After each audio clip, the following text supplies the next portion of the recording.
Alô, turma do sexto ano, aqui quem fala é o professor Bruno Américo e iremos iniciar mais uma aula de língua inglesa, tá ok?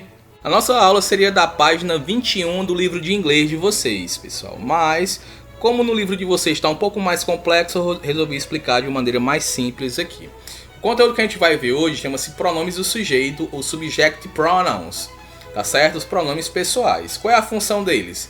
A função dos pronomes do sujeito é ser sujeito da frase e também substituir um nome próprio, o nome de uma pessoa, de uma cidade, de um lugar, né?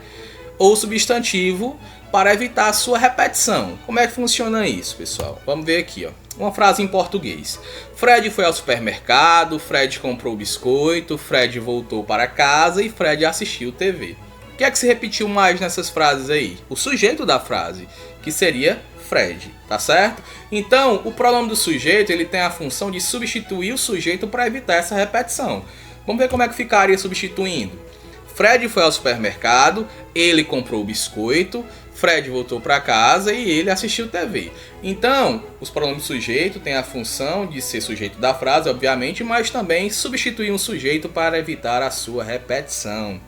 E quais são os pronomes do sujeito em inglês, os subject pronouns? I, eu, né, o rapazinho está apontando para ele, you, tu ou você, he, ele, she, ela, it, ele ou ela para animais, seres ou coisas, por isso que ele está apontando para um gatinho, we, nós, quando eu estou com outras pessoas, you, vós ou vocês, e they, eles ou elas, tá certo?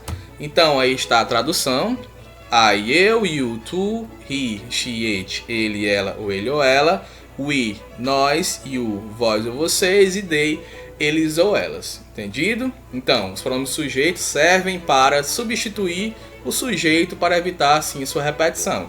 Como é que será a nossa atividade, professor? Nossa atividade será da seguinte forma, pessoal. Por exemplo, vai ter uma frase, né, com um sujeito, o nome de um sujeito, e vocês vão ter que saber qual pronome do sujeito que vocês acabaram de ver eu vou usar para evitar a repetição desse sujeito. Então, por exemplo, Deborah is a student. Is a good student. No caso, Deborah. Eu poderia trocar Deborah por I, he, she ou they. Nesse caso, eu trocaria Deborah por she, porque Deborah seria ela. Entenderam? Assim vocês irão fazer em todas as questões. Analisar qual é o sujeito e marcar a alternativa que eu posso substituir esse sujeito por um pronome.